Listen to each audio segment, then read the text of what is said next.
Contamos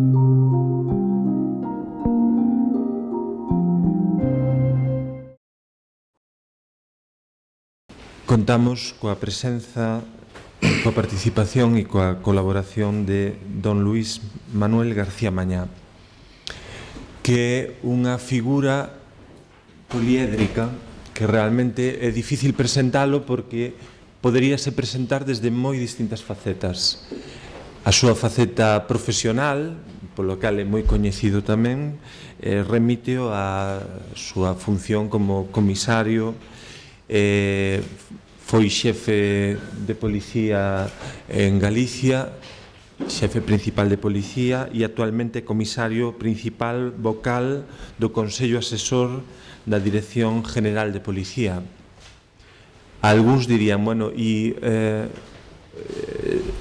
este perfil de profesional que pinta en un congreso sobre o libro e sobre a edición.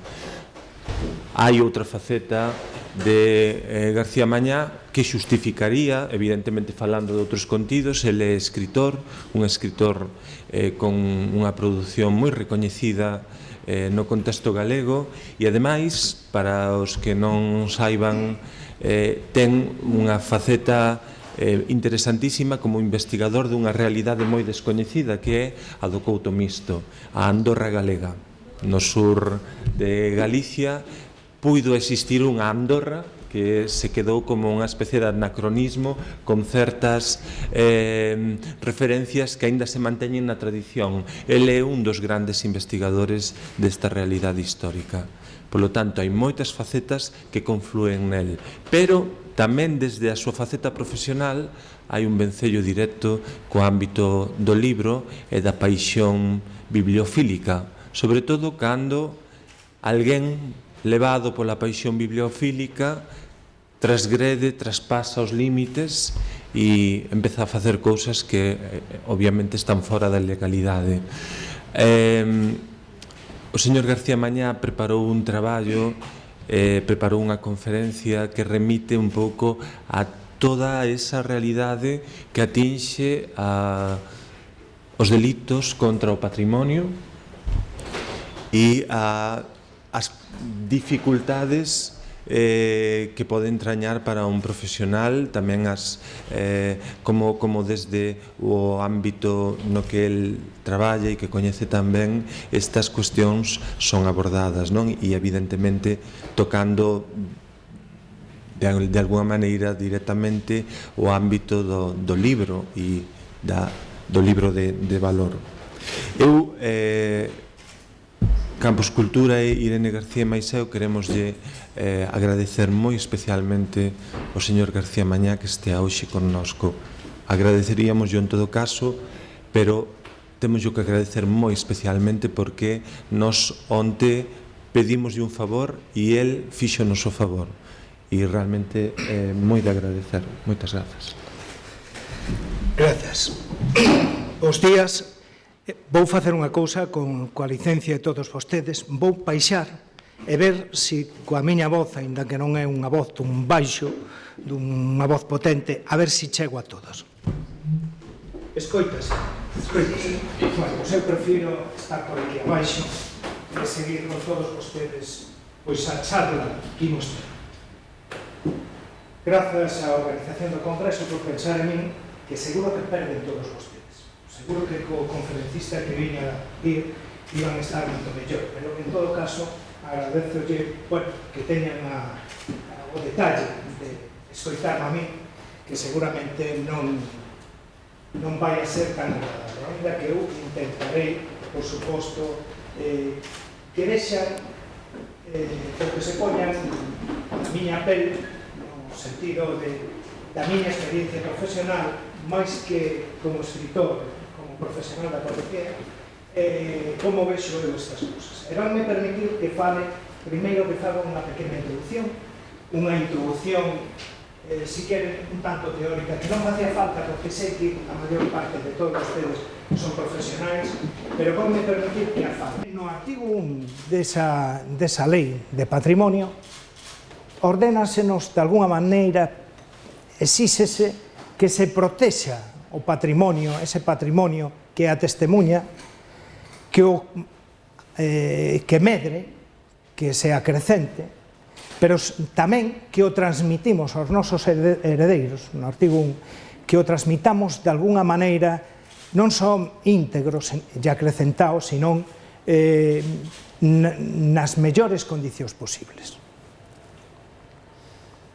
E para iso, eu sempre boto mau, en moitas conferencias fago o mesmo, boto mau dunha teoría dun psicólogo americano que eu creo que a maioría dos que están aquí coñecen, que é Maslow, que elaborou a súa teoría pois facendo alusión a unha especie de pirámide. Aquí é un triángulo realmente, pero é unha pirámide, no que el falaba de unha serie de necesidades que tiña o ser humano.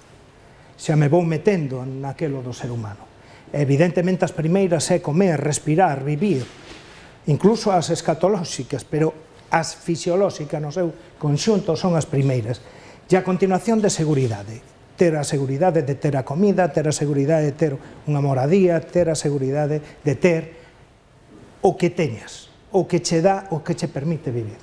Pero a continuación xa veñen outra serie de cousas que teñen que ver ca seguridade social, cas necesidades sociais, un traballo, un lugar, un recoñecemento, as egóticas, e por último as de autorrealización.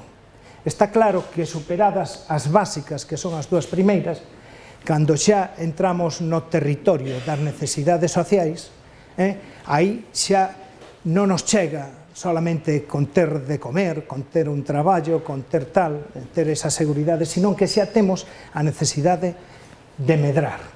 Medra o noso nivel de vida, hai excedentes de renta, excedentes económicos, entón imos pensando en obxectos ornamentais e en libros, como non en libros, en obxectos de contido cultural. Na medida en que demandemos ese tipo de obxectos, o que vai a medrar tamén é o comercio de bens culturais. Por iso é que lle vai moi mal a cultura cando temos crises, porque apretan por todos os lados. Apretan desde o Estado, desde o aspecto fiscal, pero tampouco se lle adican os cartos que se teñen que adicar pois á supervivencia. Pero claro, se empeza a haber un comercio de bens culturais, automáticamente medra o comercio ilícito. Hai quen aproveita e dice, aquí podo pescar eu, aquí podo obter eu determinados beneficios. Para min, un libro é como unha caixa máxica, digo aí, na que letras, números, símbolos e ilustracións combinados con a violencia para expresar ideas poden influir no ser e sentir das persoas. Hai moitas definicións. Esa artelleina eu aí un pouco para sobre esa base, sobre a base do libro, como ben cultural, pois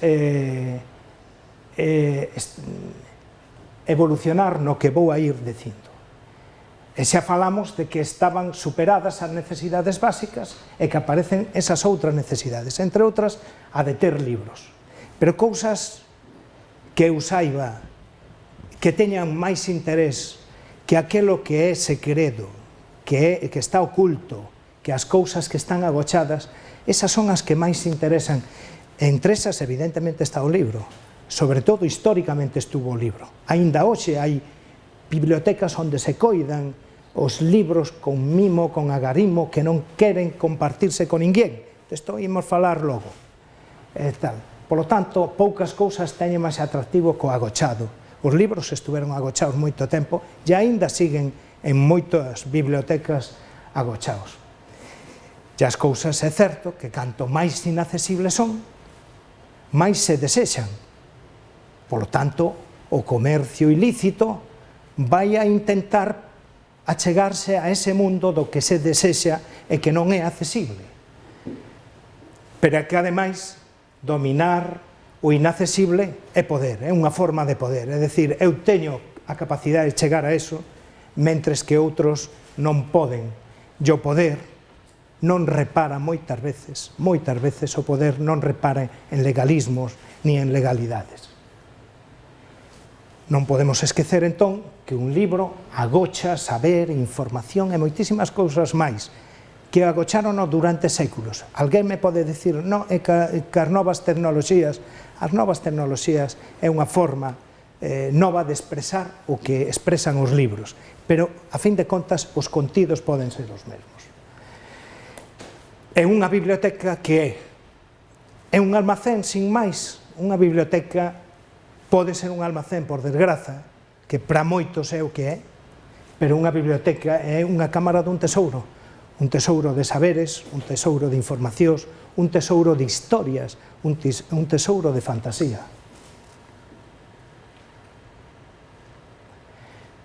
Polo tanto, eu quería, por exemplo, cousas corrientes, eu non estuve pensando no perfil dos que ahora mesmo me están a escoitar, senón do perfil dun cidadán normal. Eu, aquí, na nosa terra, pois, recordaríalles a importancia que se dá, falando de bibliotecas, por exemplo, nunha obra literaria que casi todos coñecemos, que é O nome da rosa, de Humberto Eco, precisamente a Biblioteca Monacal. Ou pensemos nunha cousa tamén, para que vexamos o valor que teñan as bibliotecas, pero non a biblioteca como tal, senón o que se contiña dentro. Por exemplo, a cámara de arquivo é a cámara onde se custodiaba, digamos, os tesouros, as cousas de auténtico valor do mosteiro de Celanova, que é o que deu lugar ao poema Longa noite de pedra de Celso Emilio Ferreiro. Todo o mundo asocia porque ali metían os condenados a morte antes de fusilalos. Pero, a pesares deso, realmente a cámara foi feita para meter, está xusto detrás, na ábsida da igrexa abacial, estaba realmente previsto para meter o arquivo, os tombos, os libros de maior valor, os pergameos, en fin, un material bibliográfico e documental que non podía estragarse. E entonces fixeron unha cámara de pedra que poden a vostedes visitar en Celanova cando vayan por ali. Seguramente algúns xa o conhecen. E esa cámara de pedra serviu, desgraciadamente, xa sin o contido que debía de ter, pois para meter os condeados a morte, según Celso Emilio, que foi o que inspirou ese fermoso poema Longa noite de pedra, tal. Pero pensemos tamén, seguramente algún de vostedes, todos, seguro, estuveron no Mosteiro do Seira. No Mosteiro do Seira ten 4 ou 5 bibliotecas, pero ten unha histórica, a monumental, onde coa desamortización de Mendizábal pois estragouse, espallouse todo o material, pero pouco a pouco ten regresado unha parte del.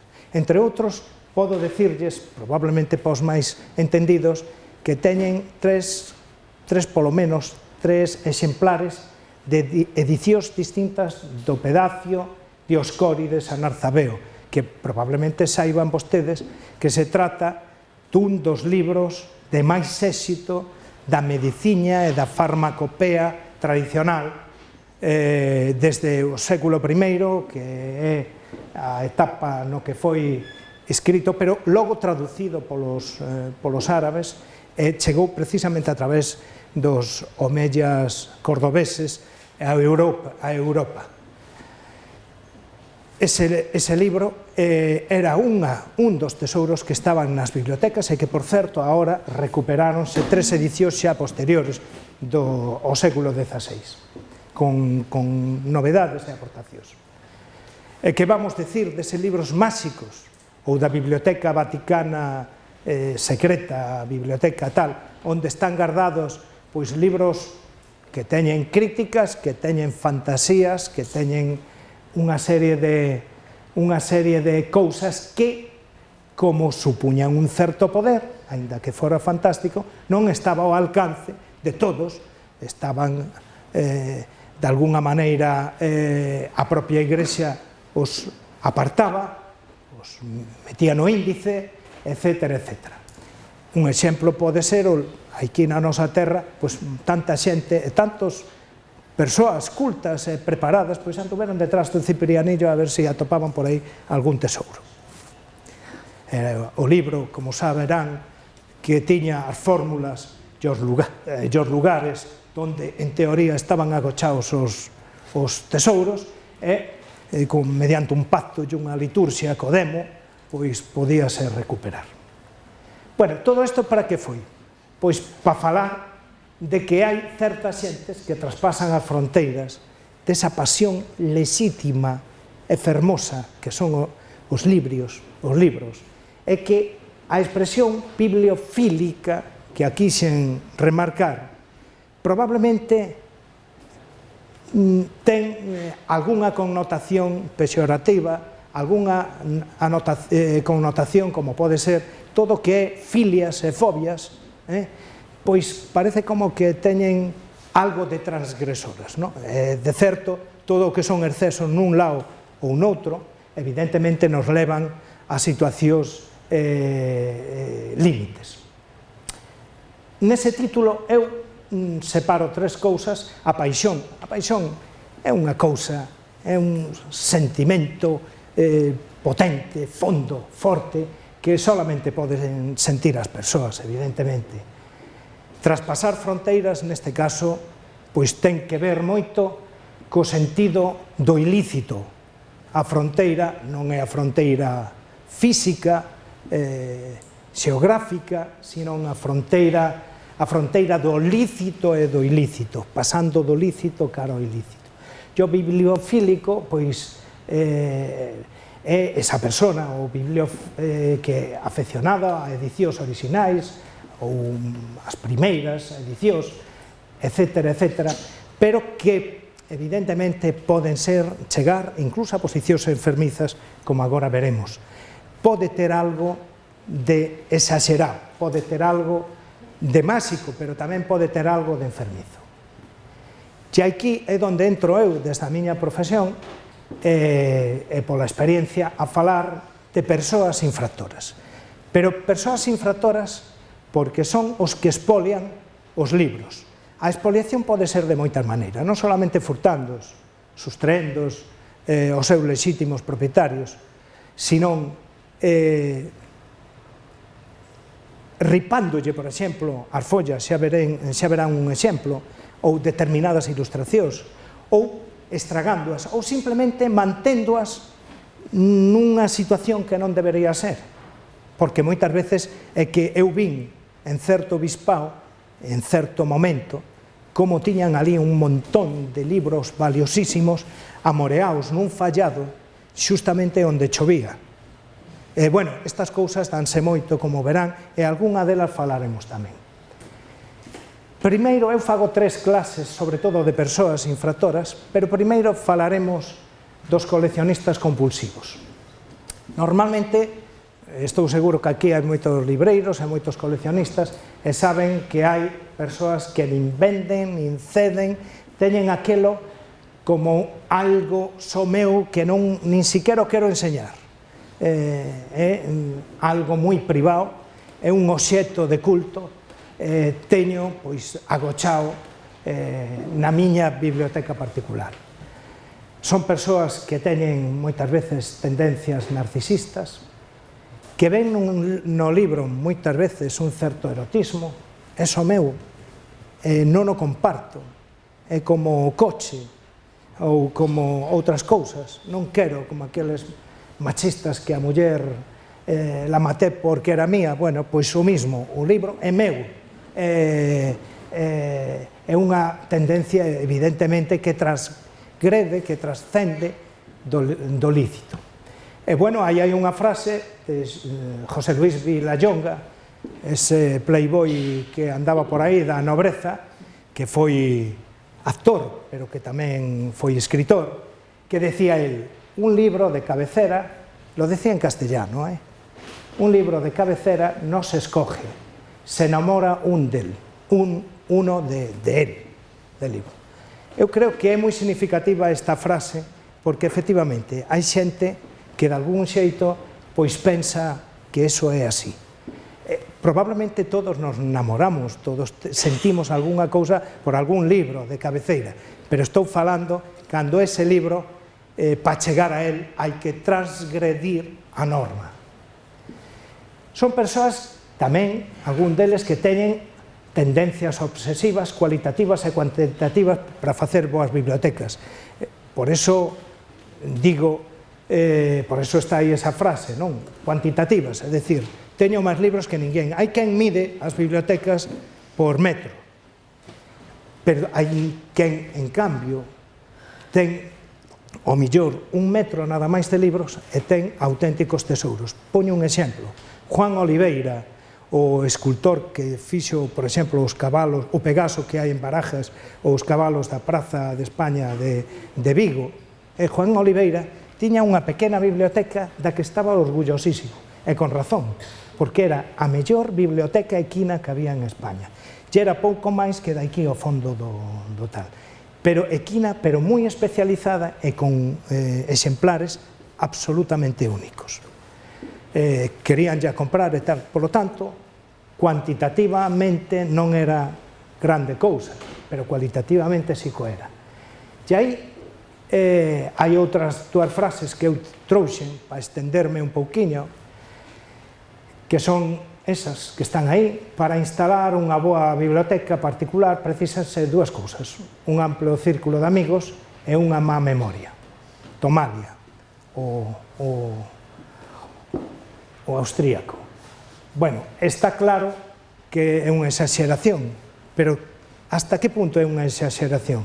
Eu creo que efectivamente moitos libros pérdense precisamente prestándos por aí, pero ao mesmo tempo hai fórmulas para prestar os libros e que retornen. Pero efectivamente máis de 4, miren, vou dicer unha cousa que vou non decir con moito cuidado. Hai magníficas bibliotecas nesta cidade, privadas, na que algúns dos exemplares habería que seguirlles a pista para ver de onde veñen. E iso mismo ocorre con moita outra xente, e en moitas outras cidades. Pero estamos en Santiago, un lugar especial, un lugar onde evidentemente o libro tuvo un pouso e un repouso secular que fixo que o pó que se amoreaba por riba deles, os deixara no esquecemento. E as cousas que están esquecidas son moi fáciles de distraer. Outra frase é: os libros teñen o seu orgullo, non? Cando se prestan non volven endesa máis. Seguro que a coñecen, que é do alemán Fontana. Pero tamén pasa, antes falei do erotismo dos libros, e os libros efectivamente non teñen idea vostedes as cousas que vemos, sí que a teñen, porque nas librerías e nas bibliotecas tamén se ven de todo, pero as cousas que vemos na vida cotiá.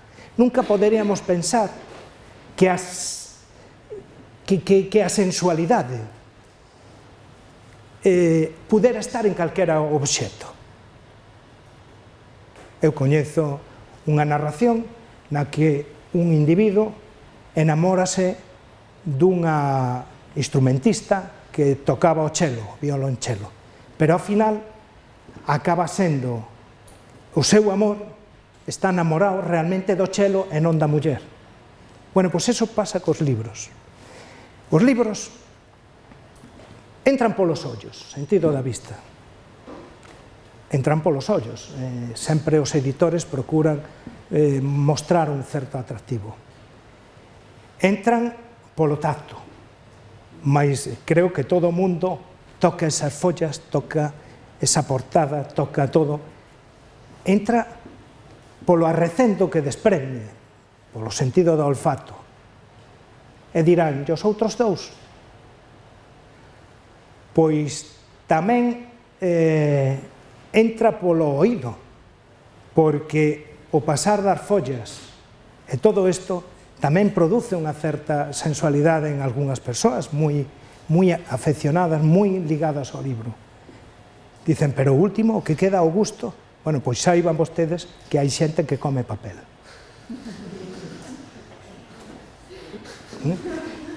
E digo todo isto porque non só pasa cos libros, pasa con outras cousas. É dicir, os obxectos inmateriais a veces, materiais, pero, digamos, non vivos, moitas veces, aínda que habería que discutir se un libro é un ser vivo, é unha maneira metafísica de entendelo, non? Pero a veces as cousas, como ese chelo, é o que realmente engallola o namorado unha vez que superou a fase do que viu asociado entre instrumentista e o instrumento musical. Quédase ao final co instrumento musical. Bueno, pois esas cousas, créannas ou non, tamén pasan cos libros.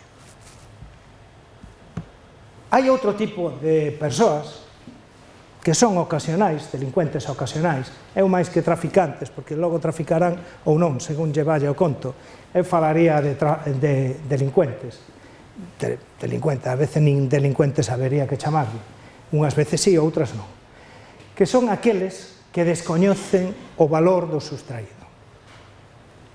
Isto dáse moito porque hai moita xente, por exemplo, entre os delincuentes que entran nun lugar e arrapañan todo o que teñen a mão, sin meterse en valorar o auténtico contido do que levan.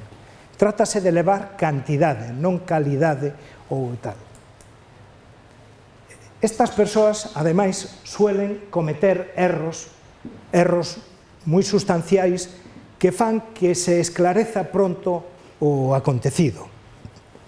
Polo menos se esclareza nunhas certas fases. E, polo tanto, eses erros levan de seguida a súa detención. Como dixen antes, moitas veces son pequenos delincuentes que aproveitan todo o que está ao seu alcance, non discriminan. Hai a típica falcatruada de estudiantes e de outros que non o son, que coñecerán vostedes moito, sobre todo os que teñen que ver con certas bibliotecas e certas librerías, que seguro que según entran pola porta xa os teñen pillaos, porque ademais os ademanes, a conducta do ser humano enseguida se aprende a discriminala e a entendela. E hai os oportunistas, e aí entrarían moitos, que rouban o Códice Calistino ou que rouban o que poden, e de feito podería por casos como na Biblioteca Nacional do Perú ou como no Museo de Ciencias Naturais de Madrid, que nos anos 1986 levaron 150 libros e unhas 4.000 ilustracións. Era un empregado dali, asociado logo con un libreiro que, bueno, que era o que recollía todo o que levaba. Isto foi no ano 1986, estou falando do Museo de Ciencias Naturales. Por lo tanto, hai esa oportunidade. E non é solamente co libro, pensen o que pasou ca Gioconda, no Louvre. Foi un empregado dali, de orixe italiano, que entendía que había que devolverlo ao país, ao seu país, ou co grito de Munch, ou con tantas cousas.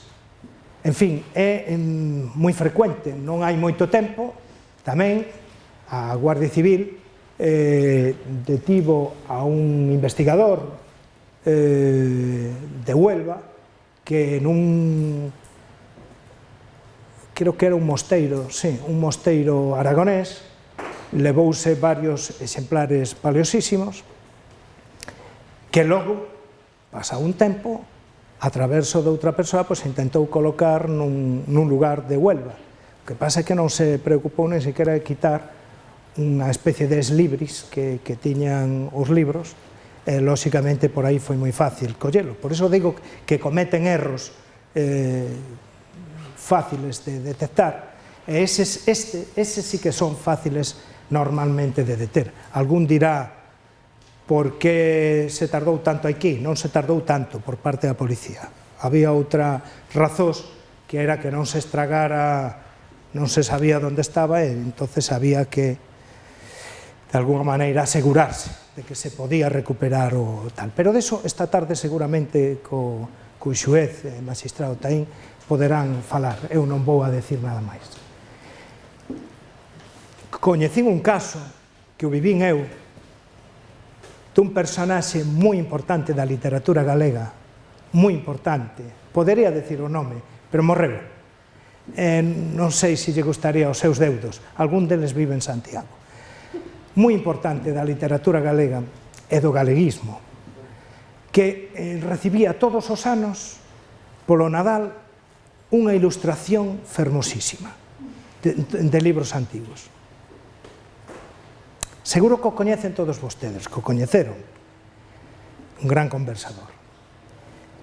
Hasta que se mosqueou. Preguntou e resulta que o que lle mandaba, que era unha persoa insignificante, o que lle mandaba o agasallo, era un tipo que con unha folla, eso hoxe xa sería máis difícil de facer, na propia biblioteca, nas salas de lectura, moi cuidadiño, iba cortando con unha folla de afeitar, iba cortando a ilustración, sacaba metida entre os seus papeles, daquela ninguén se preocupaba polo tema, e logo felicitaba con esas ilustracións o Nadal aos seus amigos. Intervín eu, por eso sei perfectamente do que falo. E claro, para ningún deles vale eso que vemos en todas as bibliotecas, que creo que procede da biblioteca de Salamanca, non? Que o que leve algo desta biblioteca está excomulgado e tal e cual. Eso non vale, na realidade, nin valeu, creo, porque o demostra a historia, nin vale hoxe. Pero logo hai outros, e aquí sí que xa a cousa ten moito máis calao, que pódese decir que son auténticos profesionais deste tipo de gatunaxe, deste tipo de furtos, deste tipo de roubos, que en dereito distínguese ben entre o furto e o roubo e outras especialidades, que adoitan estar organizados, integrados en bandas, en grupos, son xente normalmente preparada, culta, non culta entre comillas, pero culta, é dicir, que ten unha formación académica, que ten tal. Moitas veces pensamos solamente que a cultura está nos títulos, os títulos temos que telos, pero a cultura é prodixioso ver como hai persoas que teñen unha gran cultura popular, unha gran cultura tal. Bueno, pois aí hai de todo. Hai persoas con boa posición social, cultural, docente, etcétera, etcétera, pero que están integrados en grupos organizados, que coñecen perfectamente o mercado, saben onde hai que colocar as cousas, saben onde se poden captar e onde se poden vender, onde se poden colocar. Que si ven que a obra é unha obra difícil de colocar no mercado, poden negociar un rescate, falouse cando o Códice Calistino, aquí, da posibilidade de que alguén pedira algo a cambio cando se estaba, bueno, pensando en que se había quen pensaba que había unha organización detrás. A verdade é que desde o principio viuse que non, pero hasta Eric el belga, o famoso ladrón de obras de arte, chegou a decir que detrás deso estaba unha gran organización. Bueno, non, pero sí, cando hai organizacións, alguén pode decir, bueno, este libro non o vamos colocar no mercado, porque non pode ser, porque non nos van a dar, pero podemos sacarlle moito máis negociando un rescate. E isto tense dado. Estes grupos usan rutas preestablecidas, saben como sair, como traspasar as fronteiras. En este caso, ilícitos xa o traspasaron antes. Estamos falando das fronteiras físicas. Que utilizan internet e novas tecnoloxías como soporte á negociación. Non dan a cara, lóxicamente, nun principio, pode ser que nun último momento. Pero tamén hai grupos, en este momento moitos procedentes da antigua Unión Soviética e de tal, que se enriqueceron rapidamente, e outros de outros lugares do mundo, incluso de países emerxentes de certas clases económicas e políticas e tal e cual, que invirten en obras de arte e en libros, polo tanto, non reparan de onde veñen, cal é a súa orixe. E tamén esa xente, evidentemente, pode traballar por encargo, que tamén era algo que se temía que pasara aquí co códice, non? Que traballaran por encargo. Bueno, non se pode esquecer que hai outra forma, que non eran esas tres tipoloxías de xente que metín aí, que de sustraer tamén a propiedade, neste caso a propiedade intelectual, que ten que ver co mundo da piratería, que non da piratería informática, claro, que non vou a falar porque me parece que xa hai outros que van a falar deso. Pero, claro, sabemos, vimos rapidamente un pouco a tipoloxía desa xente, pero como é a peceira? Como é o acuario onde pesca esa xente? Pois esa xente pesca, por desgraza, en depósitos e bibliotecas sin medidas de seguridade, que son a maioría.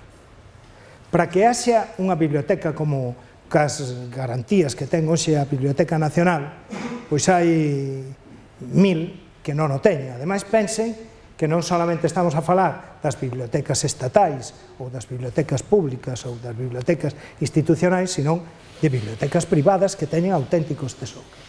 Por lo tanto, pescan nese acuario, nesa peceira, en depósitos que tal.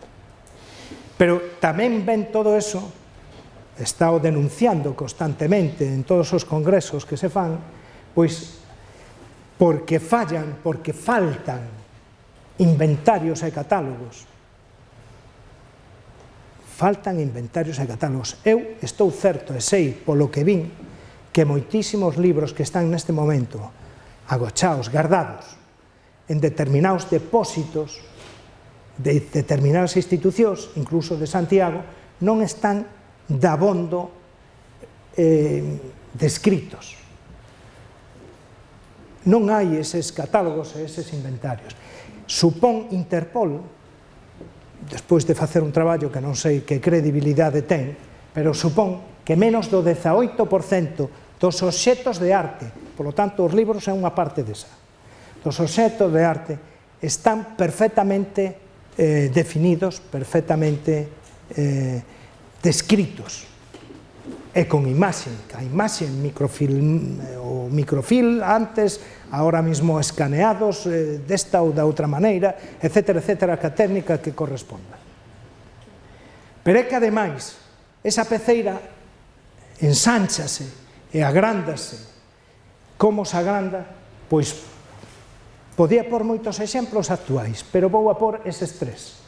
A expulsión dos xesuítas, por exemplo, en 1767, supuxo, eu non teño moita, non son alá moi de misas, pero o que quero decir é que eles tiñan un acervo, e iso hai que recoñecelo, e sabían o valor dunha biblioteca e o valor dun libro. E a partir da expulsión dos xesuítas en España en 1767, a dispersión das bibliotecas que eles controlaban e tal, foi tremenda. Perdeuse moitísimo material. Ou que pasa en todo tipo de guerras, pero vamos falar das guerras napoleónicas. Bueno, por exemplo, antes falouse do Couto Misto.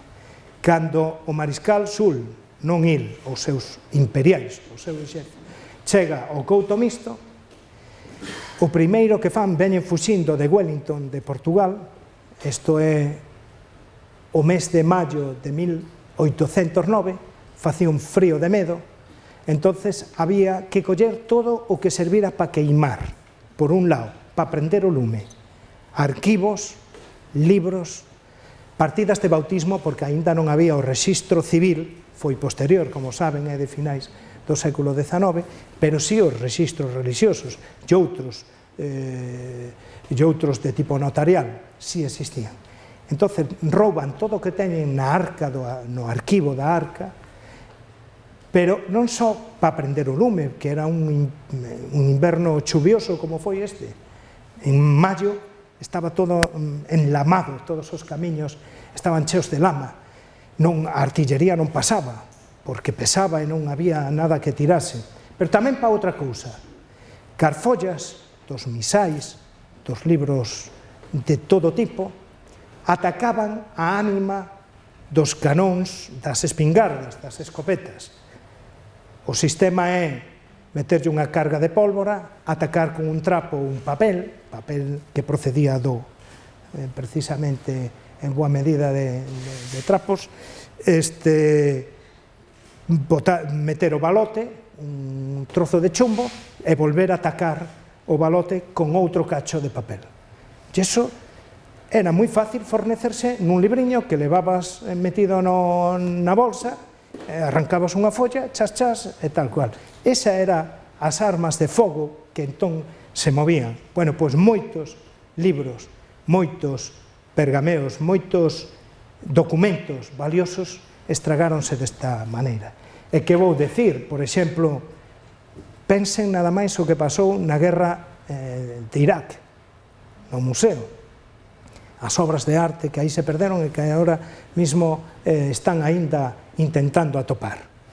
Bueno, pois, entre eso hai libros, hai documentos. E que decir da desamortización de Mendizábal?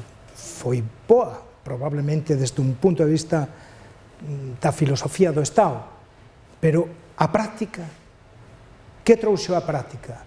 Pois o abandono de moitas obras de arte, entre eles de moitas bibliotecas. Eu podolle decir que, por exemplo, eu son de Ourense, aínda que vivo por varios sitios, o meu traballo hoxe está en Madrid, pero son de Ourense, vivo na Coruña, vivo en Vigo, ando a cabalo de toda Galicia. Bueno, en Ourense, a biblioteca do Mosteiro de Ouseira pasou en boa medida o que entón era o Instituto de Instrucción Pública, a unha biblioteca provincial. Esa biblioteca ardeu, porque non estaba en condicións.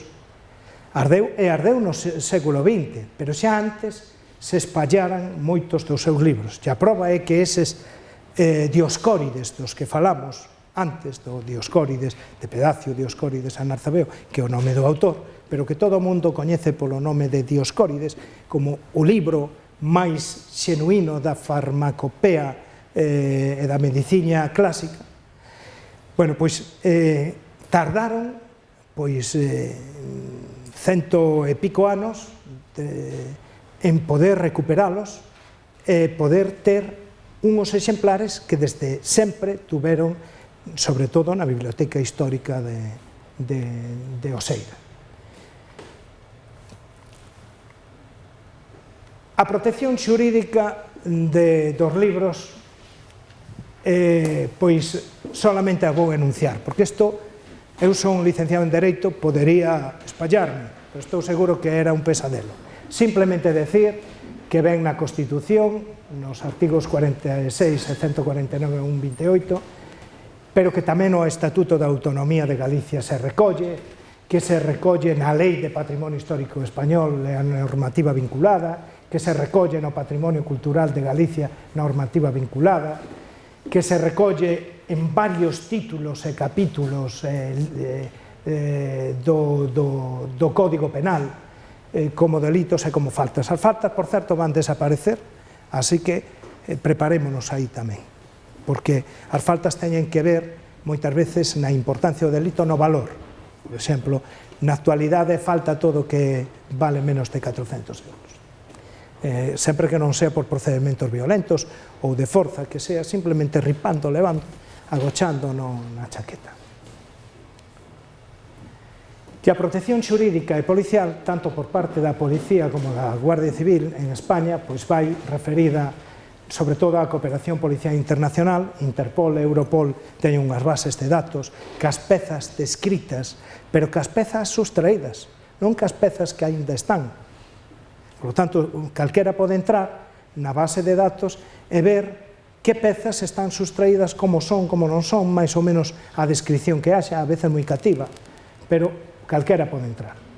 En España hai unha circular da Comisaría Xeral de Policía Xudicial, a Guardia Civil, pola súa parte, ten unha estrutura semellante, cunha brigada central de patrimonio histórico-artístico que aquí recibiu no ano 2007, creo que foi, non estou seguro, o Premio Nacional, precisamente, non, foi en Santiago, non, foi na Coruña.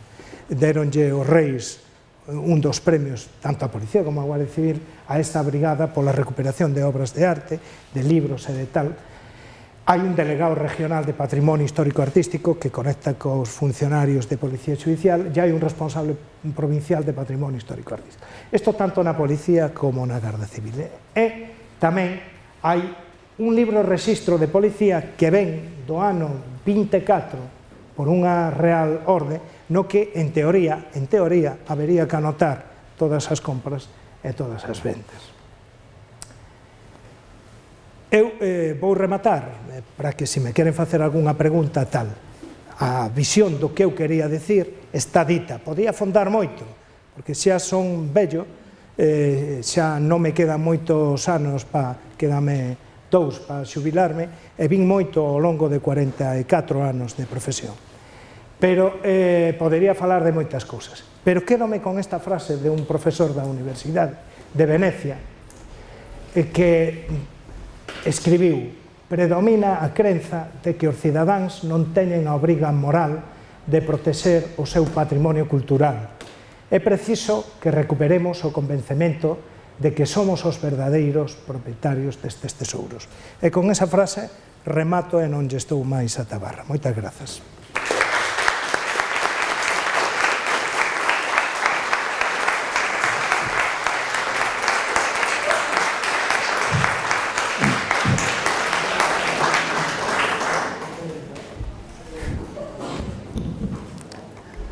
Bueno, pois, se alguén quere formular algunha pregunta ou algo, pois estou ao seu dispor.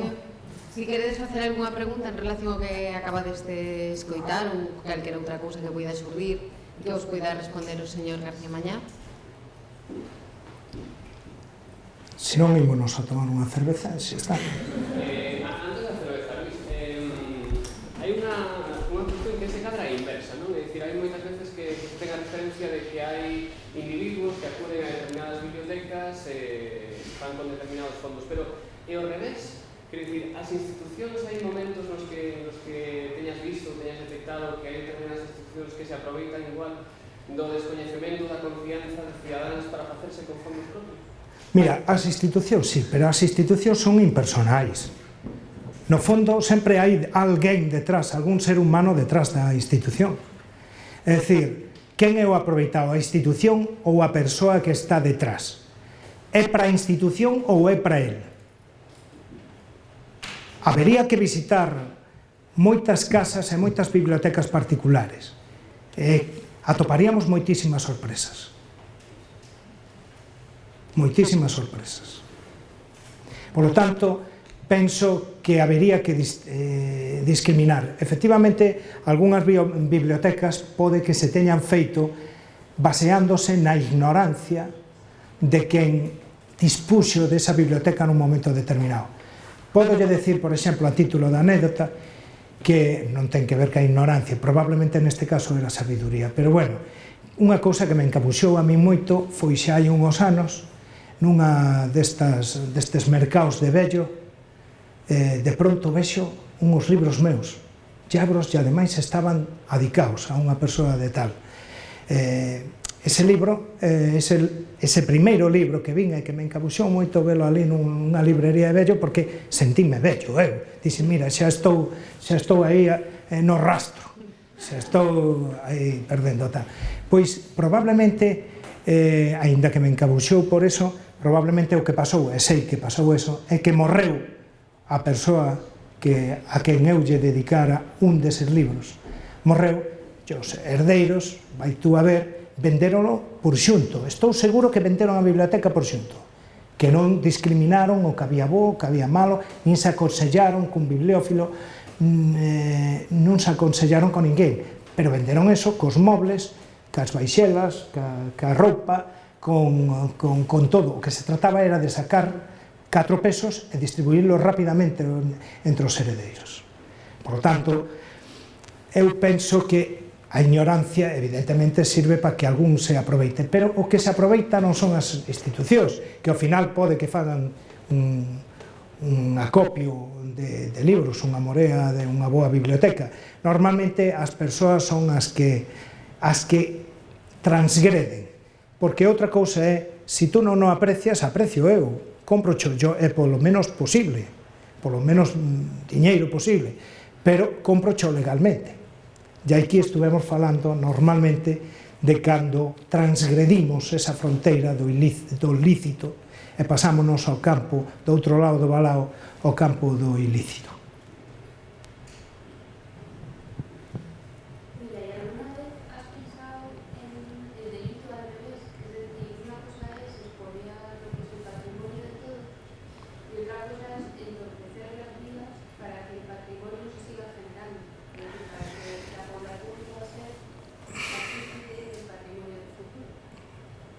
Mira, hay de todo.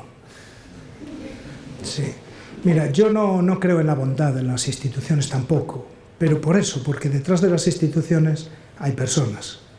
Y las personas somos buenas, malas y regulares, hay de todo.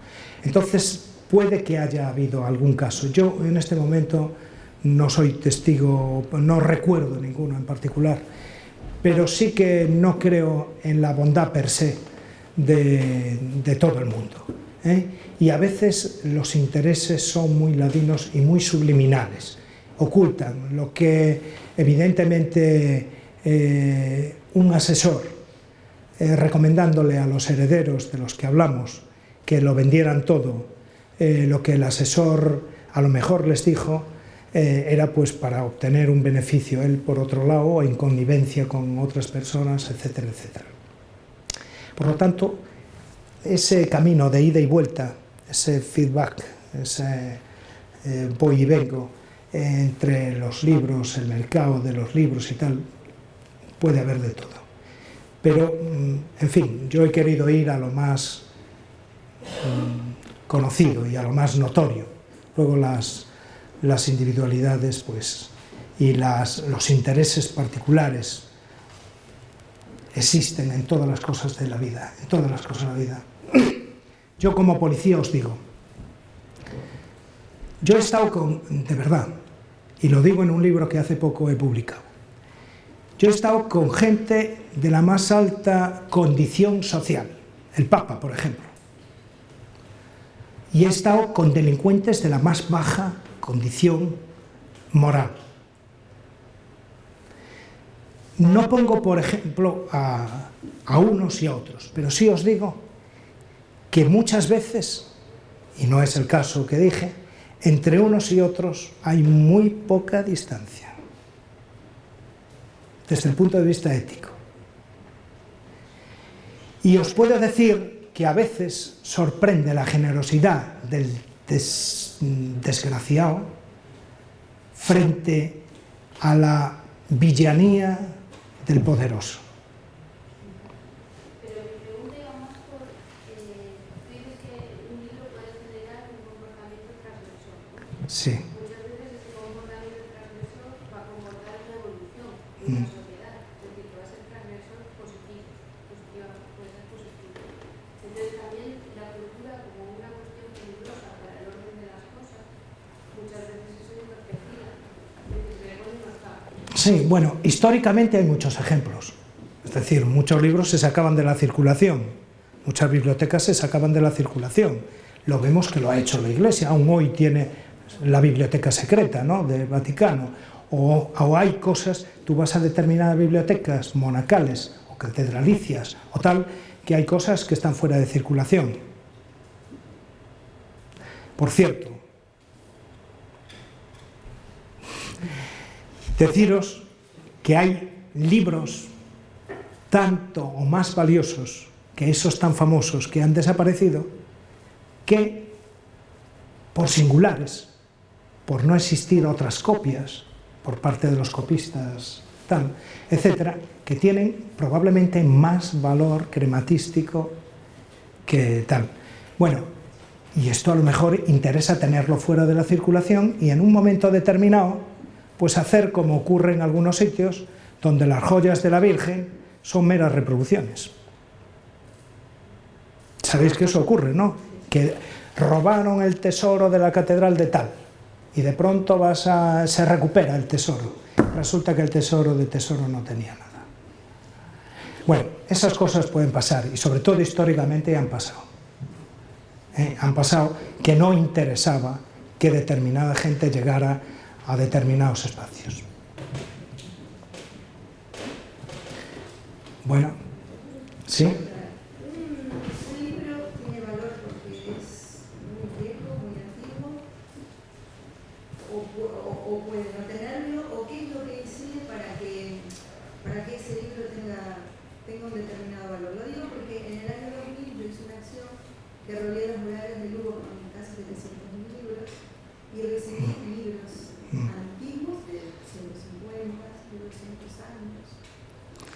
Que me parecía que la gente tenía de esos libros con una gracia, así como si no tuviese ningún valor, ¿no? Esos libros, por supuesto, no fueron puestos en la muralla, están guardados, no sé si tienen un valor o no, pero ya el solo hecho de que sean tan antiguos me parece que debe significar algo, ¿no? Bueno, un libro evidentemente tiene un valor objetivo, pero tiene también un valor subjetivo. El valor objetivo, evidentemente estoy seguro que aquí hay muchas personas que sabrían tasarlo. El valor objetivo, que tiene que ver con la antigüedad, con la rareza, con la poca reproducciones que existen de tal, con los contenidos, que no lo dijo, pero los contenidos pueden generar tal, puede ser tal. Pero el valor subjetivo yo creo que es mucho más importante. Y de ahí que se hable del libro de cabecera. Hay libros... Yo tengo un libro de cabecera. Tengo varios, pero tengo uno. Se llama Las cosas de Neruda. Es un libro de poemas de Neruda alusivos a las cosas que él reunía en sus 3 casas, en la de Isla Negra, etcétera, etcétera. En esas 3 casas reunía objetos, a veces un zapato, por lo tanto podría parecer un fetichista. Yo creo que era un poco fetichista. Pero bueno, un zapato de hombre o de mujer, zapato de mujer, eso ya es tremendo, el mundo del fetichismo que hay alrededor de eso. Pero Neruda fue un gran coleccionista de todo y de nada en particular. Bueno, y hizo un libro que empieza así. A ver si lo recuerdo. Yo soy ávido de todos los sentimientos. Me comería toda la tierra, me bebería todo el mar. Y con eso, Neruda ya lo decía todo. Por eso digo que a veces lo subjetivo es muchísimo más importante que lo objetivo. Bueno, nada más. Pues muchas gracias, muchas gracias.